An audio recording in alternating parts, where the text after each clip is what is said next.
हम करेंगे हमारा क्लास 9 का मैथ्स चैप्टर 8 कोऑर्डिनेटर्स का एक्सरसाइज 8.1 का क्वेश्चन नंबर 3। हमने already question number 1 and question number 2 कर लिया है। वहां पे मेरे थोड़ी लिखने में मिस्टेक हो गई क्योंकि मैंने बोला सही है, बस ये लिखने में थोड़ा मिस्टेक हो गया होगा क्वेश्चन नंबर 2 सम्स में, तो आप थोड़ा समझ जाना। ओके स्टूडेंट्स, तो आज हम करेंगे हमारा क्वेश्चन नंबर 3। अब क्वेश्चन नंबर 3 में देखो क्या दिया है हमें, diagonal AC of a parallelogram ABCD bisects angle A, see figure. तो अगर आप इस फिगर को देखोगे, ये फिगर आपको ऑलरेडी गिवन है, राइट। तो ये फिगर जो ये पैरेललोग्राम है, इस पैरेललोग्राम का नाम क्या है, ABCD, और ये ABCD हमारा क्या है, तो पैरेललोग्राम है। ओके, इसमें हमें क्या बोला है, जो डायगोनल AC है उसने पैरेललोग्राम ABCD के एंगल A को क्या किया है, बाइसेक्ट किया है। यानी कि ये जो आपका डायगोनल है AC, राइट, उसने एंगल A को बाइसेक्ट यानी कि इक्वली पार्ट में डिवाइड किया है। इक्वली पार्ट में डिवाइड किया है, इसका मतलब ये दोनों एंगल हमारा क्या है, तो बराबर है। ओके, अब ये तो हमें गिवन है, गिवन क्या है, तो सिंपल हमें ये दिया है कि जो ABCD है वो हमारा पैरेललोग्राम है जिसमें ये दोनों एंगल हमारा इक्वल है। ये दोनों एंगल इक्वल लिखोगे तो भी चलेगा, या फिर आप ये भी लिख सकते हो AC bisects angle A, AC bisects angle A लिखोगे तो भी चलेगा। ठीक है, तो सिंपल गिवन में आप क्या लिखोगे, सिंपल लिखो ABCD is a parallelogram, ABCD is a parallelogram and तो ये लिख देते हैं AC bisects angle A and AC bisects angle A। तो इसका मतलब ये दोनों हमारा क्या है, इक्वल एंगल। ओके, याद रखने का। तो अब हमें इसमें क्या प्रूफ करना है, इसमें हमें क्या शो करना है, तो देखो पहला क्या दिया है हमें, it bisects angle C also, यानी जो डायगोनल हमारा AC है उसने एंगल को तो बाइसेक्ट किया है, ये हमें गिवन है, ये हमें दिया है। हमें क्या बताना है कि जो AC डायगोनल है वो एंगल C को भी क्या किया है, तो बाइसेक्ट किया है। ठीक है, तो फर्स्ट में आप क्या लिखोगे, सिंपल लिख दो AC bisects angle C, right. It मतलब क्या है, AC है तो AC लिख दिया, बाइसेक्ट और एंगल C लिख दो। फिर दूसरे में क्या बताना है हमें कि ABCD हमारा क्या है, ये जो पैरेललोग्राम जो हमें ABCD दिया है ये एक्चुअली में हमारा क्या है, रोम्बस है, ये हमें बताना है।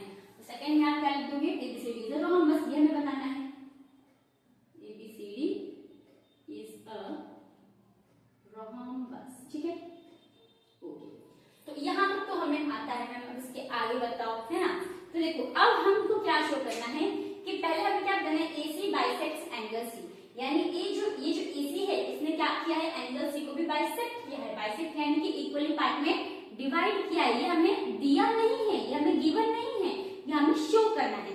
यानी अगर हम सिंपल बता देंगे कि ये एंगल इस एंगल के बराबर है, तो इसका मतलब क्या हो जाएगा कि AC ने क्या किया है, एंगल C को भी बाइसेक्ट किया है, राइट। अब ये एंगल, अभी BACD इतना एंगल लिखने से अच्छा आप सिंपल क्या कर दो, यहाँ पर एंगल का नाम लिख दो, यहाँ पे लिख दो 1, यहाँ पे 2 लिख दो, यहाँ पे 3 लिख दो और यहाँ पे 4 लिख दो। ठीक है, अब मैंने सिंपल एंगल 1, एंगल 2, एंगल 3, 4 के लिख लिया है। ठीक है, जिससे अपने को कंफ्यूजन नहीं होगा। तो अगर आप देखोगे तो हमें एंगल 1 एंगल 2 बराबर है, ये तो हमें दिया गया है, ये हमें गिवन है, राइट। अब अगर आप देखोगे, अब हमको इन दोनों को क्या बताना है, इक्वल बताना है। तो अगर आप देखोगे कि ये जो हमारा डायग्राम है क्या है, पैरेललोग्राम। पैरेललोग्राम में क्या है, हमें ये रोम्बस नहीं गिवन है, हमें क्या दिया है कि जो ABCD वो क्या है, हमारा पैरेललोग्राम है। और पैरेललोग्राम में अपोजिट साइड्स आपस में क्या होती है, पैरेलल होती है। तो अगर हमने AB और CD को पैरेलल लिया और ये AC हमारा क्या हो जाएगा, ट्रांसवर्सल हो जाएगा, राइट। तो अगर अभी मैं रेड पेन ले लेती हूँ, तो देखो ये AB को हमने CD से पैरेलल लिया, राइट, और AC हमारा ट्रांसवर्सल है। तो इसका मतलब ये जो एंगल है ये इसके बराबर हो सकता है, यस हो सकता है। कौन सा प्रॉपर्टी था, याद रखो, एक तो अंदर में है और एक इस साइड है, एक इस साइड है। तो कौन सा प्रॉपर्टी है हमारा, तो अल्टरनेट इंटीरियर एंगल। और ये जो है ये हमारा इसके बराबर है, राइट, ये भी वही होगा, अल्टरनेट इंटीरियर एंगल। तो एंगल 1 एंगल 3 के बराबर हो जाएगा, एंगल 2 एंगल 4 के बराबर हो जाएगा। और हमें इसमें ये दिया है कि एंगल 1 एंगल 2 के बराबर है। देखो एंगल 1 एंगल 2 के बराबर है, ये हमें दिया है। ठीक है, फिर एंगल 1 किसके बराबर हो गया, एंगल 3 के, क्योंकि अल्टरनेट इंटीरियर एंगल। एंगल 2 किसके बराबर हो गया, एंगल 4 के, क्योंकि ये अल्टरनेट इंटीरियर एंगल। अब एंगल 1 एंगल 2 के बराबर है, एंगल 1 एंगल 3 के बराबर है और एंगल 2 एंगल 4 के बराबर है। तो इसका मतलब ये सब आपस में क्या हो जाएगा, इक्वल हो जाएगा। अब ये सब आपस में इक्वल है, इसका मतलब एंगल 3 एंगल 4 भी आपस में इक्वल होगा, राइट। तो अगर तब ये दोनों हमारा क्या आ गया, इक्वल आ गया। तो इसका मतलब AC ने क्या किया है, एंगल C को भी बाइसेक्ट किया है। इतना समझ में आया? अगर आपको समझ में आया तो खुद से करो, नहीं समझ में आया तो यहाँ तो मैं करवा ही रही हूँ, राइट। तो देखो सबसे पहले हम क्या लिखेंगे, हमें क्या गिवन है, एंगल 1 एंगल 2 बराबर है, ये हमें दिया गया है। तो सिंपल लिख दो angle 1 equals to angle 2, bracket में क्या लिखोगे, गिवन, ठीक है। इसको आप ले लो इक्वेशन 1, ओके। अब क्या था, अब हमने क्या लिया, जो AB है वो CD के पैरेलल है, क्योंकि पैरेललोग्राम है तो पैरेलल तो है, यस। सिंपल लिखो AB parallel to CD and जो हमारा AC है वो क्या है, ट्रांसवर्सल है, and AC is transversal, okay. तो इसका मतलब जो एंगल 1 है वो एंगल 3 के बराबर होगा, angle 1 equals to angle 3, okay. And जो एंगल 2 है वो किसके बराबर होगा, एंगल 4 के बराबर होगा, राइट। क्यों बराबर होगा, क्योंकि अल्टरनेट इंटीरियर एंगल। दोनों के लिए मैं एक ही लिख दे रही हूँ, आप अलग अलग लिखना, अल्टरनेट इंटीरियर एंगल, ओके। इसको हम ले लेते हैं इक्वेशन 2, ठीक है। दोनों के लिए 2 ले लिया, या फिर इसको 2 ले लो, इसको 3 ले लो, हमने दोनों के लिए 2 ले लिया है, ओके। अब यहाँ पे देखो स्टूडेंट्स, तो अब एंगल 1 एंगल 2 के बराबर है, एंगल 1 एंगल 3 के भी बराबर है, तो एंगल 2 एंगल 3 भी आपस में बराबर हुआ, एंगल 2 एंगल 4 के बराबर है, इसके लिए भी सब आपस में क्या होगा, बराबर होगा। सिंपल क्या लिखोगे, from equation 1 and 2, from equation 1 and 2 angle 1 जो है वो एंगल 2 के बराबर है, एंगल 2 एंगल 3 के बराबर है, एंगल 3 एंगल 4 के बराबर है, ठीक है। यानी कि देयरफॉर जो एंगल 3 है वो हमारे किसके बराबर है, एंगल 4 के ही बराबर है, राइट, यस। तो इसका मतलब थस या फिर हेंस लिखो, सो लिखो, जो लिखना है वो लिख सकते हो। तो थस इसका मतलब जो AC ने क्या किया है, एंगल C को भी बाइसेक्ट किया है, तो thus AC bisects angle C। तो ये हमने किसका निकाला, फर्स्ट, जो हमने फर्स्ट जो हमारा है इसका निकाला, ठीक है। हम फर्स्ट लिख देती हूँ यहाँ पे मैं, होप आपको ये पहला समझ में आया, यस समझ में आया। अब हमको दूसरा क्या बताना है, दूसरा हमें बताना है कि जो ABCD है वो क्या है, हमारा रोम्बस है, ये हमें बताना है, राइट। तो अभी देखो हमें क्या बोला है, यहाँ पे मैं बता रही हूँ, हमें क्या बोला है कि पैरेललोग्राम है, हमें बताना है क्या है, ये रोम्बस है, राइट। तो अभी हमें कुछ प्रॉपर्टीज देखते हैं, राइट, प्रॉपर्टीज। तो रोम्बस पैरेललोग्राम का पहला प्रॉपर्टी हम लेते हैं कि जो अपोजिट एंगल्स है वह आपस में क्या है, तो इक्वल है, राइट। ये सबका प्रॉपर्टीज याद करो। पैरेललोग्राम का प्रॉपर्टी क्या है कि इनके अपोजिट एंगल्स आपस में बराबर होते हैं। सेम रोम्बस में भी इनके अपोजिट एंगल्स क्या होते हैं, तो बराबर होते हैं। इसका जो डायगोनल है, पैरेललोग्राम का जो डायगोनल है वो इक्वल नहीं है, वो बाइसेक्ट करता है, क्या करता है, बाइसेक्ट यानी कि इक्वली पार्ट में डिवाइड करता है, यानी कि डायगोनल्स बाइसेक्ट। इसमें भी रोम्बस में भी डायगोनल बाइसेक्ट करता है, पर एट 90 डिग्री पर बाइसेक्ट तो करता है, यस। तीसरा, पैरेललोग्राम की जो अपोजिट साइड्स है वो क्या है, हमारा इक्वल है, राइट। लेकिन रोम्बस में तो हमारे ऑल साइड्स क्या है, पूरे के पूरे साइड्स बराबर है। तो अगर आप देखोगे तो ये दो तो हमें भले ही 90 डिग्री पे बाइसेक्ट होता है, पर दोनों बाइसेक्ट तो होता है ना, तो ये दोनों तो हमारा जो रोम्बस का जो दोनों प्रॉपर्टी है वो पैरेललोग्राम के अंदर तो है, राइट। तो अब क्या रोम्बस का प्रॉपर्टी पैरेललोग्राम की नहीं है, अंदर में नहीं है, ये वाला all sides are equal, right. Parallelogram में क्या है कि उसकी अपोजिट साइड्स ही इक्वल होती है, पर रोम्बस में तो सारी साइड्स इक्वल होती है। तो अगर हम इस पैरेललोग्राम की चारों साइड्स को इक्वल बता दें, क्या बता दें, इक्वल यानी कि बराबर बता दें, तो हम ये कह सकते हैं कि ये जो पैरेललोग्राम है वो क्या है, हमारा रोम्बस है, कह सकते हैं, यस बिल्कुल बोल सकते हैं। तो अब हम ये कैसे प्रूफ करेंगे, तो देखो स्टूडेंट्स, अब हमने सिंपल क्या बताया कि ये जो एंगल 1 है एंगल 4 के बराबर है, राइट। ये एंगल 1 एंगल 3 हमने प्रूफ किया, ये सब आपस में बराबर है। तो अगर आप ये ट्रायंगल देखोगे तो एंगल 1 एंगल 4 के बराबर है। अब जब ये एंगल 1 एंगल 4 के बराबर है तो इसका मतलब ये दोनों साइड भी आपस में बराबर होगा। क्यों बराबर होगा? तो ट्राइंगल्स का प्रॉपर्टी याद रखो, क्या था थ्योरम कि sides opposite to equal angles are equal, right? Yes. अब जब ये दोनों आपस में इक्वल हो गया इसका मतलब अभी तो हमारा पैरेललोग्राम है, तो इस पैरेललोग्राम में अपोजिट साइड्स बराबर होती है, तो इसका मतलब जो BC है वो AB के बराबर होगा, राइट? तो जो AD है वो BC के बराबर होगा, तो सब एक क्या हो गए? बराबर। तो इसका मतलब प्रूफ हो गया कि जो पैरेललोग्राम है वो हमारा क्या है? रोम्बस है। समझ में आया? ओके, अब हम यहाँ पे सॉल्व करते हैं। आपको समझ में आ गया तो खुद से सॉल्व करो, नहीं समझ में आया तो यहाँ पे देखो। ओके, तो सेकेंड में देखो simple angle 1 equals to angle 4, right? इसको हम इक्वेशन ले लेते हैं 3। आप लेना from equation 3। Okay, angle 1 angle 4 के बराबर है, इसका मतलब जो AD है वो CD के बराबर होगा। यस, बराबर होगा। तो AD जो है बराबर है CD के। क्यों बराबर है? क्योंकि अपोजिट नहीं, देखो यहाँ पे पहले क्या आएगा? साइड या एंगल। हमने फाइंड क्या किया है? साइड, तो पहले साइड आता है, ठीक है? तो sides opposite to equal angles are equal. Okay, ठीक है, ये हो गया हमारा। यस, तो इसको हम, चलो ये हमारा हो गया। तो अब देखो, अब ये जो AD है, अभी AD किसके बराबर होगा? BC के बराबर होगा, राइट?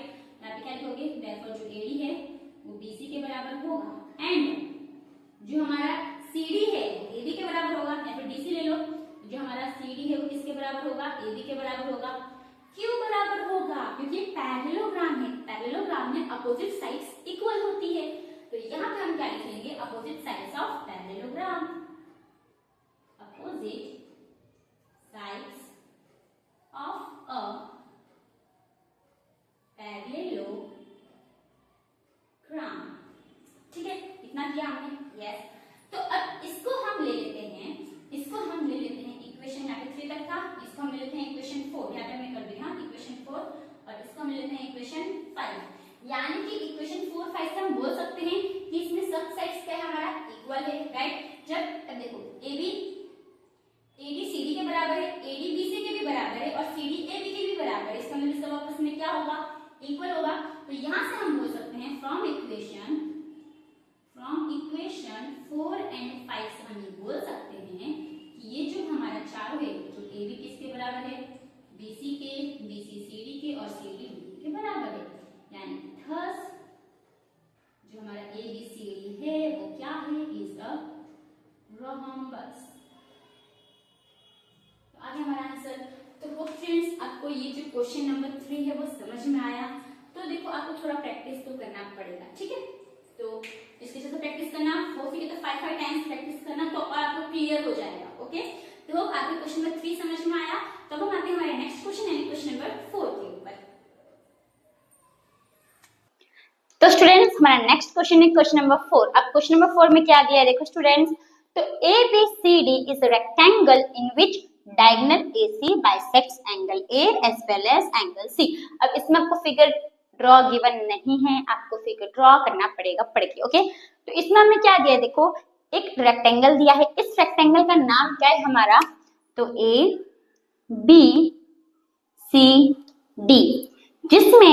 जिसमें जो डायगोनल AC है उसने क्या किया है? एंगल A को और एंगल C दोनों को बाइसेक्ट किया है। तो एंगल A को बाइसेक्ट किया है, इसका मतलब जो एंगल A है वो इक्वली पार्ट में डिवाइड हो गया, राइट? ये इक्वली पार्ट में दोनों एंगल डिवाइड हो गया। वही इसने एंगल C को भी क्या किया है? बाइसेक्ट किया है।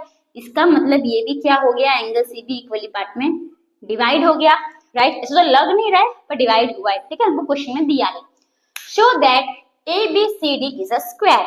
तो अब इसमें हमें क्या शो करना है कि ये जो ABCD ये हमारा क्या है? एक स्क्वायर है, ठीक है? और क्या बताना है? BD bisects angle B as well as angle D। तो यहाँ पे हम एक और डायगोनल बनाएंगे जो होगा हमारा BD, और ये भी बताना है कि ये जो डायगोनल होगा BD उसने एंगल B और एंगल C को भी बाइसेक्ट किया है, ये भी हमें बताना है, ठीक है। तो पहले तो हम फर्स्ट पे आते हैं, फर्स्ट पहले साबित करेंगे, ओके। तो इससे पहले हम गिवन लिखते हैं। गिवन में हमें क्या दिया है कि ये जो ABCD है वो हमारा क्या है, रेक्टेंगल है, जिसमें AC ने क्या किया है, एंगल A और एंगल C दोनों को ही बाइसेक्ट किया है, राइट। तो आपको गिवन में, चलो हम लिख ही देते हैं, चलो ABCD is a rectangle, okay, and AC ने क्या किया है, AC बाइसेक्ट, किसको बाइसेक्ट किया है, तो angle A as well as angle C, ठीक है, इतना हमने लिख दिया, ओके। अब शो में ये दो चीज लिखना है, तो ये दो चीज आप शो में लिख दो, चलो लिख देती हूँ मैं ही। फर्स्ट क्या बताना है कि जो ABCD है वो क्या है, हमारा एक स्क्वायर है, ABCD इज अ स्क्वायर। दूसरा हमें क्या बताना है कि जो दूसरा डायगोनल है BD उसने क्या किया है, उसने बाइसेक्ट किया है एंगल B और एंगल C दोनों को, एज वेल एज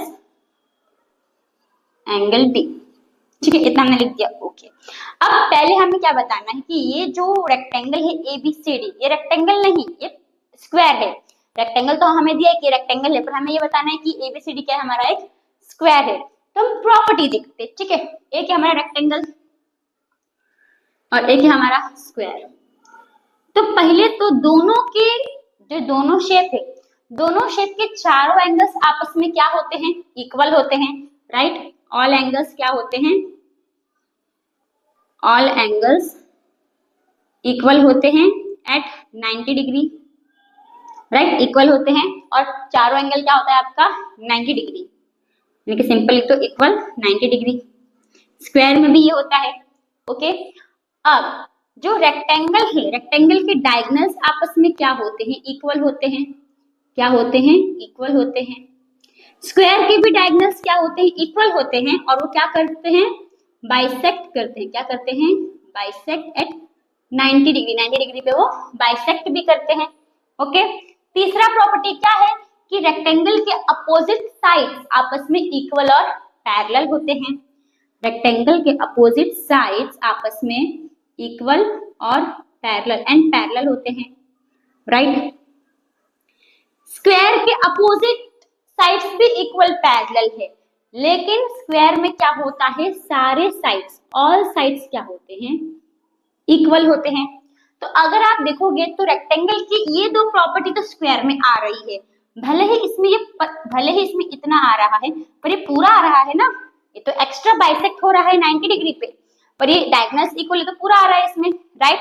इसमें क्या नहीं है कि जो स्क्वायर में सब साइड्स आपस में क्या होता है, इक्वल होता है, पर रेक्टेंगल में सब साइड्स इक्वल होता है, नहीं होता है। तो अगर हम ये बता दें कि ये जो रेक्टेंगल है इसकी सारी साइड्स आपस में इक्वल है, तो इसका मतलब क्या होगा, ये ABCD हमारा स्क्वायर हो जाएगा, राइट। तो हम ये साबित करेंगे। अगर हमने ये साबित कर दिया तो इसका मतलब जो हमारा ABCD रेक्टेंगल है वो क्या है, हमारा स्क्वायर है, ओके। अब मेन मुद्दा ये है कि आप इसको साबित कैसे करोगे। तो देखो पहले तो इसमें देखो, अगर आप देखोगे तो ये जो है इसके बराबर है, हमें दिया गया है, ये जो है इसके बराबर है, हमें दिया गया है। बाइसेक्ट यानी कि इक्वली पार्ट में डिवाइड है, यानी कि ये दोनों क्या है, आधा आधा, ये दोनों भी क्या है, आधा आधा, ठीक है, ये दोनों आधा आधा है, ये दोनों भी आधा आधा है। अब अगर आप देखोगे तो ये हमें कौन सा शेप गिवन है, ये हमें दिया गया है कि ये हमारा रेक्टेंगल है, और रेक्टेंगल में क्या होता है, opposite angles are equal. Rectangle में क्या होगा, देखो रेक्टेंगल में अपोजिट एंगल्स इक्वल होगा। क्यों इक्वल होगा, क्योंकि रेक्टेंगल में चारों एंगल्स क्या होते हैं, 90 डिग्री होते हैं। तो हम ये बोल सकते हैं कि ये जो एंगल A है वो एंगल C के बराबर है। क्यों बराबर है, क्योंकि ये दोनों अपोजिट है, लेकिन रेक्टेंगल में सारे एंगल्स, ऑल एंगल्स, अपोजिट नहीं, ऑल एंगल्स क्या होते हैं, तो इक्वल होते हैं, क्या होते हैं, इक्वल होते हैं, राइट। तो इससे हम बोल सकते हैं कि जो एंगल A है वो एंगल C के बराबर है, यस बोल सकते हैं। तभी यहाँ पे सिंपल हो कैसे हम कर रहे हैं, समझाने का मैं पूरा समझा दूं, लेकिन हम करते करते समझते हैं, ठीक है। देखो सॉल्यूशन में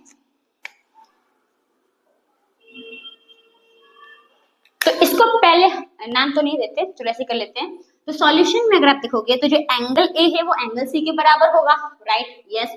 तो जो एंगल ए है वो बराबर है एंगल सी के। क्यों बराबर है? क्योंकि एंगल्स ऑफ अ रेक्टेंगल, क्योंकि रेक्टेंगल के सारे एंगल्स आपस में क्या होते हैं? इक्वल होते हैं। तो इसका मतलब एंगल ए भी एंगल सी के बराबर है, यस। तो रीजन में क्या लिखोगे? Angles of a rectangle, angles of a rectangle, okay, ये हमारा हो गया। अब हमें ये पता है कि ये जो रेक्टेंगल है इसके अपोजिट साइड इक्वल होता है, राइट। तो उसकी पे हम बाद में आएंगे, पहले हम इस पे देखते कि इसमें हमने ऐसा क्यों लिखा, राइट। तो एंगल ए एंगल सी के बराबर हो गया। तो अगर मैं एंगल ए का आधा करूंगी, अगर मैं एंगल ए का आधा करूंगी और एंगल सी का आधा करूंगी तो वो भी आपस में बराबर होगा। समझ में आ रहा है? समझो 6 आपस में क्या है? बराबर है। वैसे ये दोनों भी आपस में क्या है? बराबर है। तो इसका मैंने आधा किया तो क्या आया? 3, और इसका मैंने आधा किया तो क्या आया? 3। तो ये दोनों भी तो आपस में बराबर है। तो वही सेम अगर मैं इसका आधा करूंगी, इसका आधा करूंगी, तो वो दोनों भी आपस में क्या होगा? बराबर होगा, राइट, यस। तो यहाँ पे हम क्या लिख देंगे? Half angle A equals to half angle C, भी आपस में बराबर है। अब वो half angle A angle C क्या है, राइट। अब ये दोनों ही इक्वली पार्ट में क्या है? डिवाइड है। तो आप कोई भी ले सकते हो, आपको चाहिए तो आप ये एंगल भी ले सकते हो, आपको चाहिए तो आप ये एंगल भी ले सकते हो। एंगल सी में भी ये दोनों भी बराबरी डिवाइडेड है, इक्वली पार्ट में डिवाइड है। तो आप ये एंगल भी ले सकते हो, ये एंगल भी ले सकते हो। तो देखो पहले तो हमें तो ये पता है, हमें ये पता है अगर हम ये करेंगे, इसके अगर आप देखोगे रेक्टेंगल क्या है? रेक्टेंगल में ऑपोजिट साइड्स क्या होता है? पैरेलल होता है, राइट, पैरेलल होता है। तो इसका मतलब ये जो AB है, ये जो AB है वो CD के क्या हो जाएगा? बराबर हो जाएगा। क्या हो जाएगा? बराबर हो जाएगा। और ये AC को आप क्या ले लोगे? ट्रांसवर्सल ले लोगे। तो ये जो एंगल है ये इसके बराबर हो जाएगा, क्योंकि अल्टरनेट इंटीरियर एंगल्स। ये जो एंगल है वो इसके बराबर हो जाएगा क्योंकि alternate interior angle, right, okay. लेकिन अब ये तो हमें पता है कि इक्वल ही है, तो अब इसमें कौन सा एंगल लिखेंगे? तो इसमें हम ये एंगल नहीं, देखो एक ये एंगल लिख लोगे और एक ये एंगल लिख लोगे। क्यों ये दोनों एंगल लिखोगे? क्योंकि ये तो हमें पता है कि ये वाला इसके बराबर है, ये वाला इसके बराबर है, ये दोनों भी तो आपस में बराबर होगा ना। तो यही दो एंगल हम यहाँ पे लिख लेंगे, ठीक है, ओके। तो यहाँ पे हम नाम क्या दे देंगे इन एंगल्स का? तो अब ये एंगल को आप क्या बोलोगे? ए बीच में आना चाहिए, तो DAC हो गया। तो एंगल DAC किसके बराबर हो गया? तो एंगल ये यानी कि DCA के बराबर हो गया, एंगल DAC के बराबर हो गया, ठीक है। इतना आप लोग को समझ में आया? देखो ये एंगल इसके बराबर है, ये एंगल इसके बराबर है, अल्टरनेट इंटीरियर एंगल, ठीक है। हम ये दो एंगल ले लेंगे क्योंकि ये दोनों एंगल तो हमने अभी यहाँ पे प्रूफ कर दिया कि ये दोनों एंगल भी हमारा क्या है? इक्वल है, राइट। वही हमने अभी प्रूफ किया ना कि इसका आधा बराबर है, तो दोनों में से तो कोई भी ले सकते हो। ये दो इसमें ये दोनों में से कोई भी एक ले सकते हो, इसमें भी ये दोनों में से कोई भी एक ले सकते हो, क्योंकि इक्वली पार्ट में डिवाइडेड है। तो हमने ये एंगल और ये इस सामने वाले एंगल ले लिए। अब ये क्यों लिए? तो देखो अब ये दोनों एंगल हमारा क्या हो गया? इक्वल हो गया। तो इसका मतलब ये साइड और ये साइड आपस में इक्वल होगा, यस इक्वल होगा। क्यों इक्वल होगा? क्योंकि sides opposite to equal angles are equal, right. तो यहाँ पे हम क्या लिख लेंगे? जो AD है वो बराबर है CD के। अब रीजन क्या लिखोगे? Sides opposite to equal angles are equal, okay. अब ये अगर आप देखोगे तो अभी AD किसके बराबर हो जाएगा? BC के। क्यों? क्योंकि ये तो रेक्टेंगल है, रेक्टेंगल में अपोजिट साइड्स क्या होती है? इक्वल होती है। तो opposite sides of a rectangle, और ये वाला इसके बराबर हो जाएगा। तो सिंपल, तो AD equals to BC and जो हमारा CD है वो AB के बराबर हो जाएगा, and CD equals to AB। क्यों? क्योंकि opposite sides of a rectangle. Opposite sides of a rectangle. Okay, तो इसको ले लो इक्वेशन 1 और इसको ले लो इक्वेशन 2। साइड में लेना, मैंने नीचे लिया, आप लोग साइड में लेना, ठीक है। तो 1 2, अब देखो AD CD के बराबर है, AD तो हमारा BC के बराबर है और CD हमारा AB के भी बराबर है। इसका मतलब चारों साइड आपस में क्या हो गया, बराबर हो गया, यानी कि देयरफॉर जो AB है वो BC के बराबर है, जो BC है वो CD के बराबर है, CD है वो AD के बराबर है, या फिर DA भी लिख सकते हो। यानी कि हेंस जो हमारा ABCD है, अभी चारों साइड इसमें क्या हो गया, इक्वल हो गया। तो इसका मतलब जो ABCD है वो हमारा क्या है, तो is a square, is a square. तो इतना आपको समझ में आया? ओके, तो ये हमने अब तक पहला वाला सॉल्व किया, राइट। कौन सा, पहला वाला। अब दूसरा सॉल्व करना है। दूसरे में क्या बोला है, BD bisects angle B as well as angle D। अब इसमें हमने BD ड्रॉ किया है, नहीं किया है, तो पहले आप BD को क्या कर लो, ड्रॉ कर लो, BD डायग्राम बना लो, तो इसको इससे ज्वाइंट कर दो, ठीक है। अब BD हमने बना दिया। अब हमें क्या बोला है कि ये जो BD है उसने क्या किया है, तो उसने एंगल B और एंगल C को क्या किया है, तो बाइसेक्ट किया है। ये हमें बताना है, हमें ये बताना है, राइट। तब इन दोनों ट्राइंगल में से कोई भी एक ट्राइंगल ले लो। समझो मैंने ये वाला ट्राइंगल लिया, मैंने ये वाला ट्राइंगल लिया, राइट। अब इसमें, अब इसको तो हमने प्रूफ कर दिया कि ये हमारा क्या है, स्क्वायर है। तो इसका मतलब ये साइड आपस में इक्वल है, यस। अब जब ये साइड आपस में इक्वल है तो इसका मतलब ये एंगल और ये एंगल भी आपस में इक्वल होगा। क्यों इक्वल होगा, क्योंकि angles opposite to equal sides are equal, okay, yes. अब ये क्या है हमारा, हमें तो ये दिया है कि ये हमारा रेक्टेंगल है। तो अगर ये हमारा रेक्टेंगल है तो जो AB है वो CD के बराबर होगा। क्यों बराबर तो है, क्योंकि अपोजिट साइड्स आर इक्वल, और ये जो AB है वो CD के पैरेलल भी है। अब जब AB CD के पैरेलल है और इसको हमने क्या ले लिया, ट्रांसवर्सल, इसका मतलब ये एंगल इसके इक्वल रहेगा, ये एंगल इसके इक्वल रहेगा। तो इससे हमने क्या साबित कर दिया कि चारों एंगल आपस में बराबर है। अब जब बराबर है तो इसका मतलब इसने क्या किया है, बाइसेक्ट किया है। समझ में आया? नहीं आया तो पहले समझो। पहले हमने क्या किया, एक ट्राइंगल लिया हमने, पहले हमने क्या किया, BD ज्वाइन किया। तो सिंपल सेकंड में आप क्या लिखोगे, ज्वाइन BD, ठीक है। BD को हमने, और हमने कौन सा ट्राइंगल लिया, सपोज हमने ट्राइंगल लिया BCD, यहाँ पे आप क्या लिखोगे, इन ट्राइंगल BCD।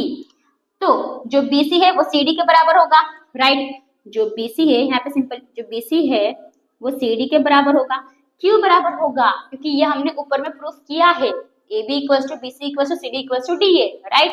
तो यहाँ पे आप ले लो इक्वेशन 3, यहाँ पे आप क्या लिख लेना, फ्रॉम इक्वेशन 3, ठीक है। तो इसका मतलब ये एंगल इसके बराबर होगा, यस। तो यहाँ पे हम नाम लिख लेते हैं 1 2 3 4, ऐसा हम नाम लिख लेते हैं, ठीक है। तो अगर आप ये नाम लिखते हो 1 2 3 4 तो आपको फिगर में शो करना है। अगर आप यहाँ पे 1 2 3 4 एंगल लिखोगे तो यहाँ पे आपको शो करना है, ओके। तो अब देखो ये जो एंगल 1 है वो एंगल 4 के बराबर हो जाएगा, यस। क्यों बराबर हो जाएगा, क्योंकि एंगल 1 इक्वल्स टू एंगल 4 क्यों बराबर हो जाएगा, क्योंकि angles opposite to equal sides are equal, okay, yes. तो इसको अभी हम यहाँ पे 3 लिया था, इसको हम ले लेते हैं इक्वेशन 4, ठीक है। यहाँ पे मैं नीचे लिख दे रही हूँ इक्वेशन 4, इसको भी हम ले लेते हैं, ठीक है। अब यहाँ पे देखो, अब ये हमारा रेक्टेंगल है, राइट। रेक्टेंगल है फिर स्क्वायर, जो भी समझो। तो उसमें क्या होता है, अपोजिट मतलब पैरेलल है, राइट। अपोजिट साइड आपस में पैरेलल होती है। तो ये जो AB है हमारा CD के पैरेलल है, यस।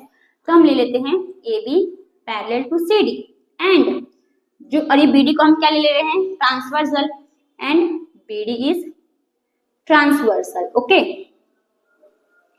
तो इसका मतलब जो एंगल 1 है वो एंगल 3 के बराबर होगा।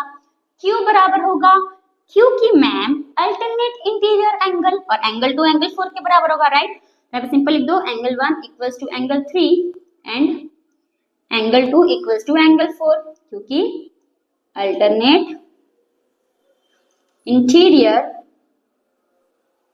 एंगल, ये हमारा कौन सा हो जाएगा, इक्वेशन 5।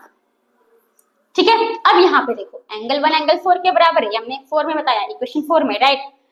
एंगल 1 एंगल 3 के बराबर भी है और एंगल 2 भी एंगल 4 के बराबर है। इसका मतलब ये चारों एंगल आपस में क्या है, बराबर है, राइट। यस, पहले मैं एक बार देख लो आपको दिख रहा है कि नहीं। ओके, तो इसका मतलब चारों एंगल आपस में क्या होगा, बराबर होगा। तो angle 1 equals to angle 2 equals to angle 3 equals to angle 4, है ना। यस, तो इसका मतलब जो एंगल 1 है वो भी एंगल 2 के बराबर है और जो एंगल 3 है वो भी एंगल 4 के बराबर है। तो ये दोनों इक्वली पार्ट में डिवाइड हो रहा है। तो इसका मतलब बीडी ने क्या किया है, तो एंगल बी और एंगल डी को बाइसेक्ट किया है। तो यहाँ पे आप पहले लिखना फ्रॉम इक्वेशन 4 एंड 5। अभी सिंपल यहाँ पे क्या लिख दो, यहाँ पे सिंपल ये लिख दो from equation 4 and 5, from equation 4 and 5 हम ये बोल सकते हैं कि ये जो एंगल 3 वो एंगल 4 के बराबर है और जो एंगल 1 है वो एंगल 2 के बराबर है, राइट। हम बोल सकते हैं, यस बोल सकते हैं। तो सिंपल लिख दो जो एंगल 1 है वो एंगल 2 के बराबर है एंड जो एंगल 3 है वो एंगल 4 के बराबर है, राइट। अब जब ये दोनों एंगल आपस में इक्वल है, ये दोनों एंगल आपस में इक्वल है, तो इसका मतलब बीडी ने क्या किया है, एंगल बी और एंगल डी दोनों को ही बाइसेक्ट किया है। तो यहाँ पे हम देयरफॉर लिखेंगे, यहाँ पे therefore यहाँ पे लिखेंगे hence BD bisects angle B as well as angle D। Okay, तो आगे हमारा आंसर। तो होप फ्रेंड्स आपको जो क्वेश्चन नंबर 4 है वो समझ में आया। तो आज के लिए भी हम ये 2 ही क्वेश्चन करेंगे, बाकी क्वेश्चन हम नेक्स्ट वीडियो में करेंगे। ओके, तो थैंक यू फॉर वॉचिंग।